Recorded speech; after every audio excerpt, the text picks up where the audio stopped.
which is where Albert Pike is buried. And we went there to find symbolism that we could share with you to try to expose the interconnections between now Boule and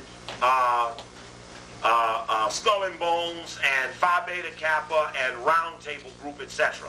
These interconnections are important because the concept of the trial of the oath takers is that at some moment when we believe we have the most substantial evidence, when we believe that our military apparatus is well prepared above the ground and below, then we will begin to exert influence upon those who we believe have betrayed us, and the trial of the oath takers will commence.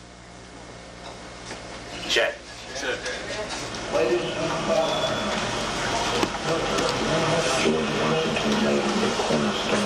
Now this is the George Washington Masonic Temple. This is the hallway.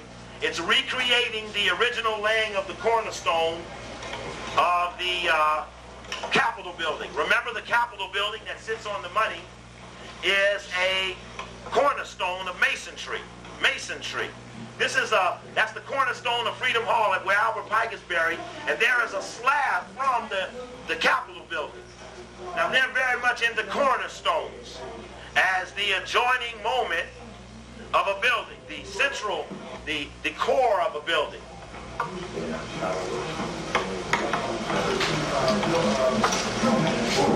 Now, at different times you'll hear the white tour guide. You're allowed to bring. That's the only picture George Washington ever posed for, and as you can see, it looks nothing like the dollar bill, which raised the question that Adam Weishaupt actually had in the crackdown on the Illuminati, left Europe and came to America and assumed the body of George Washington. Thomas Paine wrote a letter to George Washington saying, "I believe you're an impersonator. You're not looking or acting like the Washington that we know." Thomas Paine was eventually incarcerated in France and was one of the only American revolutionaries that had a bad career after victory. Can come out. This is the white tour guide. Now, interestingly enough, I hadn't been in this building in a year and a half. I went there with my friends. We're going around, and he looks up and says, "Oh yeah, this is a troublemaker right here." And he goes to a certain book, talking about proofs of a conspiracy or something, and says, "This is your book over here." And it was a book of a guy they killed on the conspiracy of masonry. Yeah, he got a veiled threat. But that's all right, though. I think that's what you call a mutual business. Because we have made clear to them that we are of a higher order. That we lay claim on the secrets that they're perpetrating. And at one point, we're going to clash. So the white guy makes a point of saying some people are kind of born with the knowledge. We understand that they might not have gone through the rituals, but that they have the knowledge, and we respect them as having the knowledge without ceremony. That was an interesting thing, too. Interesting dialogue. Albert Pike is buried right behind this wall. That's his grave right there. This is what they call the Great Staircase. This is walking into the lobby of the George Washington Masonic Temple. This is 7 blocks down from the White House on 16th Street in Washington, D.C. Of course, there's been a big fight to remove this statue from Judiciary Square. Judiciary Square. And of course, the judiciary is a Masonic creation, along with the 3 branches of government: executive, legislative, and judicial. Ain't that right, brother man? I know, brother man, no. I'm sure you're right.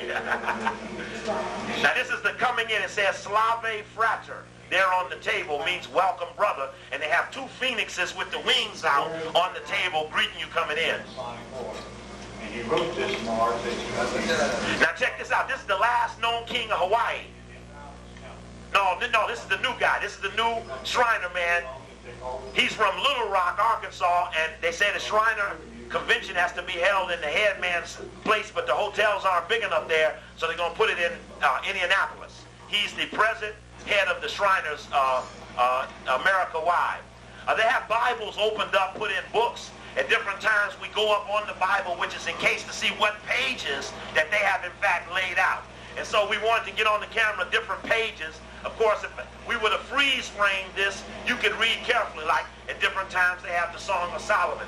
And the I'm black, I'm real black, being in a building with all whites. Again, they give honor that they know it's the black man and woman. and they give pride in the fact of killing them is success. You see, it is not that they don't know who you are. It's that they kill you and know who you are, which is what gives them honor. Don't you underestimate that. Don't get caught trying to convince them there's much evidence. Guy, I said, who is Solomon? He said, he a black man. That's the tour guide. And I said, well, what's up with that? He said, Haile Selassie is his great-grandson, too. This is a white man standing in the temple telling us this. This is the Knights of Templar apron in the Masonic Lodge. And what's the Knights of Templar apron? Got the skull and crossbones on it. Why? Because skull and crossbones emulates the Knights of Templar, which is interconnected into the Illuminati. Go back and see how the Knights of Templar were destroyed. 1314. Jacques de Molay. What Clinton is a senior de Molay. He's the only president who was ever a senior de Molay. That's the Masonic white youth organization. This is, they have a parable there about Moses at the burning bush. Moses at the burning bush is the logo for the University of Kansas, which strategically sits right in the middle of America. They have a line there, and they say this is the middle of America, right here. There are more Rhodes Scholars from the University of Kansas than any other university in America, including Harvard and Yale. Why University of Kansas? Why Moses and the burning bush as the school's logo, which is a religious symbol for a state school?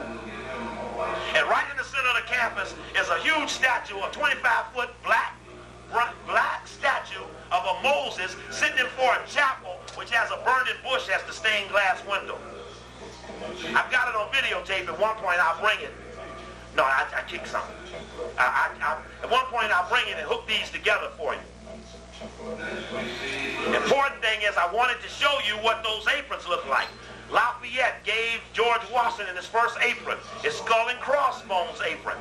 What does the skull and crossbones have to do with skull and bones? The Knights of Templar, the Illuminati, the Masons, the Phi Beta Kappa, and the Boule, and the Alphas, the Kappas, the Omegas, the Qs, the Zetas, the Sigma Gamma Rhos, the Alphas, and the Deltas. What does it have to do with all of that?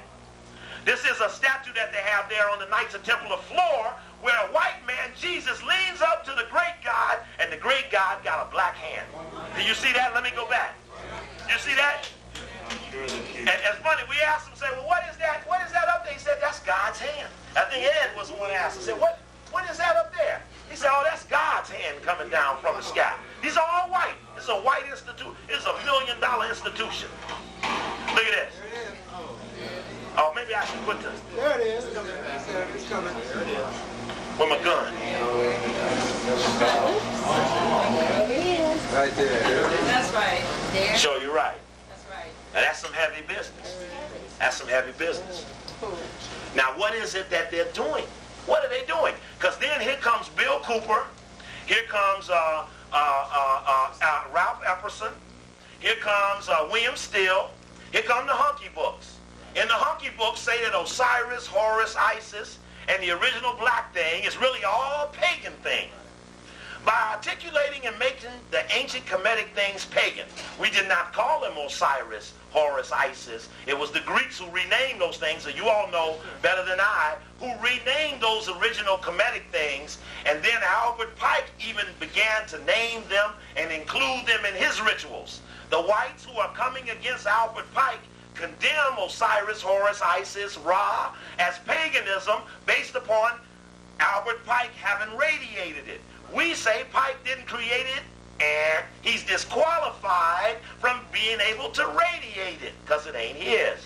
Therefore, the process by which they are dehumanizing the ancient Kemetic thing is allowing the white Christian community to accept that, yes, it's not that white man, but no, it ain't the black man.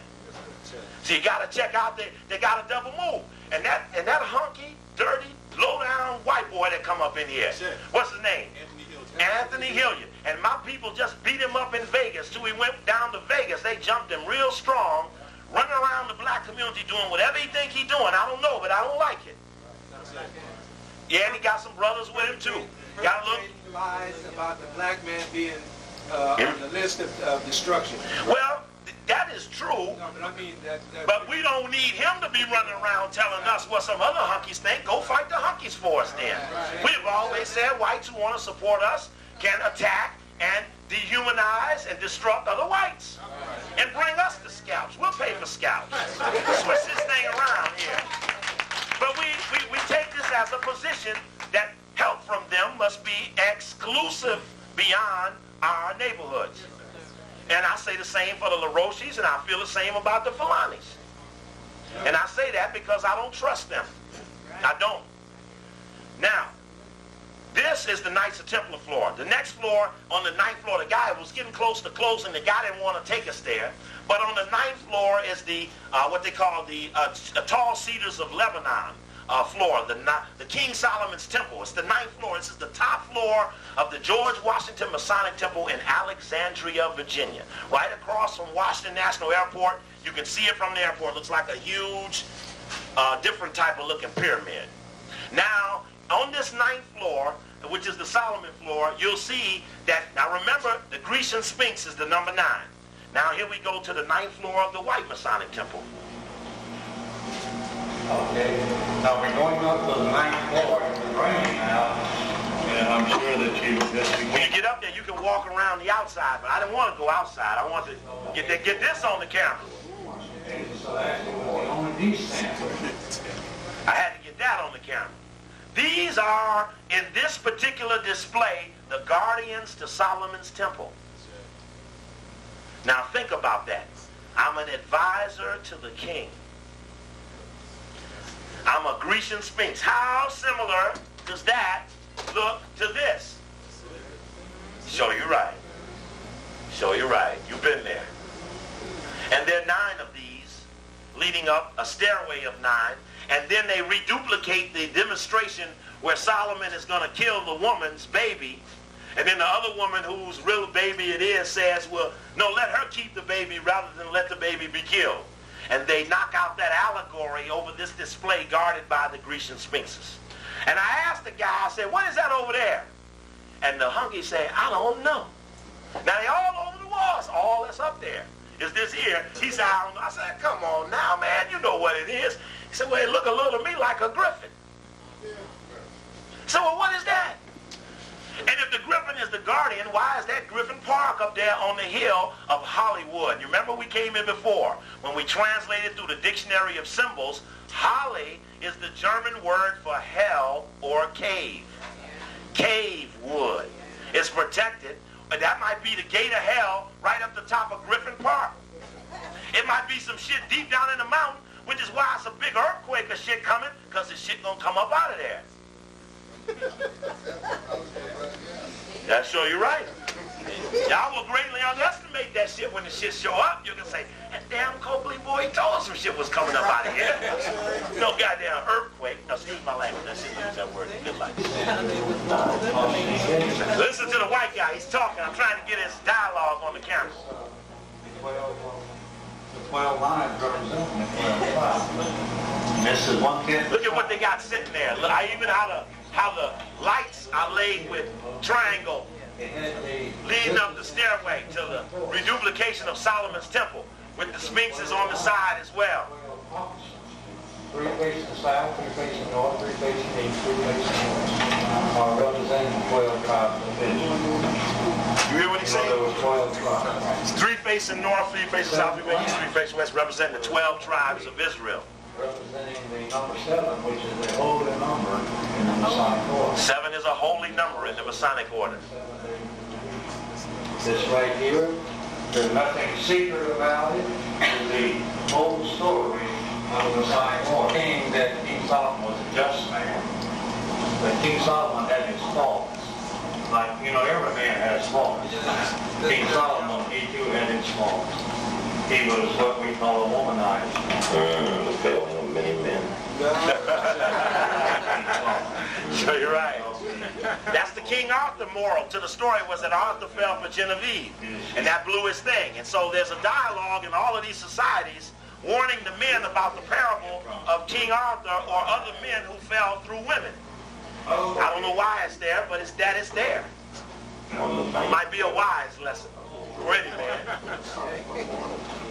But King Solomon was a good man. But, you know, every man, that proved one thing, didn't it? That King Solomon was human. That's right. That's right. Now even the light switch goes up to a triangle.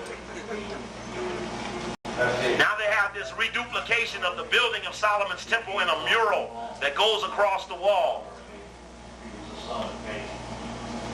And it has nothing to do. And each different scenario is like 8 million.